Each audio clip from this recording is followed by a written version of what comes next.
ಎಲ್ಲ ವೀಕ್ಷಕರಿಗೆ ನಮಸ್ತೆ. ನೋಡಿ, ಇದು ವಿಟಮಿನ್ ಸೊಪ್ಪು. ಇಲ್ಲಿ ಬೆಂಗಳೂರಲ್ಲಿ ಸಿಗೋದಿಲ್ಲ, ನಮ್ಮ ದಕ್ಷಿಣ ಕನ್ನಡದಲ್ಲಿ ಮಂಗಳೂರಲ್ಲೆಲ್ಲ ಸಿಗ್ತದೆ. ನೋಡಿ, ಅದಕ್ಕೆ ಅದ್ರ ಪಲ್ಯ ಹೇಗೆ ಮಾಡೋದು ಅಂತ ತೋರಿಸ್ತೇನೆ. ತೊಗರಿಬೇಳೆ ಸ್ವಲ್ಪ ನೀರಲ್ಲಿ ಹಾಕಿಟ್ಕೊಳ್ಬೇಕು.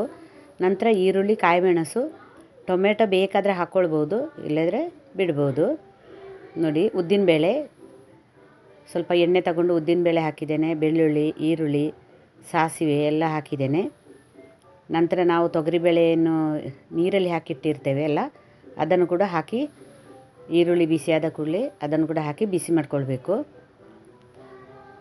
ಒಂದೆರಡು ಕಾಯಿ ಮೆಣಸು ಹಾಕಿದ್ದೇನೆ. ತುಂಬ ಸಿಂಪಲು, ತುಂಬ ರುಚಿ ಮಾತ್ರ. ಇದು ಕ್ಯಾಲ್ಸಿಯಂ ಸೊಪ್ಪು ಅಂತ ಹೇಳ್ತಾರೆ ಇದಕ್ಕೆ. ಕ್ಯಾಲ್ಸಿಯಂ ಸೊಪ್ಪಿನ ಪಲ್ಯ ಇದು ತಿಂದರೆ ಒಳ್ಳೆಯದು ಆರೋಗ್ಯಕ್ಕೆ. ಇದರಲ್ಲಿ ತುಂಬ ವಿಟಮಿನ್ಸ್ ಇದೆ ಈ ಸೊಪ್ಪಿನಿಂದ. ಮನೆಯಲ್ಲಿ ಏನಾದರೂ ಸೊಪ್ಪು ತರಕಾರಿ ಏನಾದರೂ ಇಲ್ಲದಿದ್ದರೆ ಹಿತ್ತಲಿಂದ ಇದನ್ನು ತಗೊಂಡು ಬಂದು ಕೂಡಲೇ ನಾವು ಪಲ್ಯ ಮಾಡ್ಕೊಳ್ಬೋದು. ನೋಡಿ, ಈಗ ಚೆನ್ನಾಗಿ ತೊಳೆದು ಹೆಚ್ಚಿಟ್ಟುಕೊಂಡಿದ್ದೇನೆ. ಅದನ್ನೀಗ ಹಾಕ್ತಾಯಿದ್ದೇನೆ. ಸ್ವಲ್ಪ ಎಣ್ಣೆ ಅಂದರೆ ಒಗ್ಗರಣೆಯಲ್ಲೇ ಸ್ವಲ್ಪ ಬಾಡಿಸ್ಕೊಳ್ಬೇಕು ಇದನ್ನು. ನಮಗೆ ಹಾಗೆ ಕೂಡ ತಿಂದರೂ ಕೂಡ ಸಿಹಿ ಸಿಹಿ ಸೊಪ್ಪು ಇದು.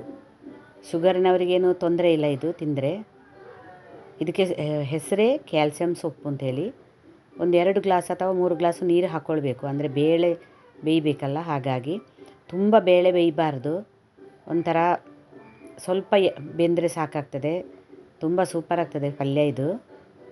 ಇದಕ್ಕೆ ಸ್ವಲ್ಪ ನೋಡಿ ತೆಂಗಿನ ತುರಿ ಹಾಕಿದರೆ ಆಯಿತು. ಇನ್ನು ರುಚಿಗೆ ತಕ್ಕಷ್ಟು ಉಪ್ಪು, ಅರಶಿನ ಹುಡಿ ಕೂಡ ಸ್ವಲ್ಪ ಹಾಕಿದ್ದೇನೆ ನಾನು. ನೋಡಿ, ತೆಂಗಿನ ತುರಿ ಹಾಕ್ತಾ ಇದ್ದೇನೆ ಈಗ.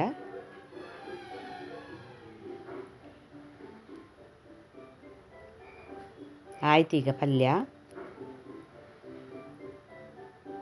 ಸರ್ವ್ ಮಾಡಿ ತೋರಿಸ್ತಾ ಇದ್ದೇನೆ. ನೋಡಿ, ವಿಟಮಿನ್ ಸೊಪ್ಪು, ವಿಟಮಿನ್ ಸೊಪ್ಪಿನ ಪಲ್ಯ ಇದು.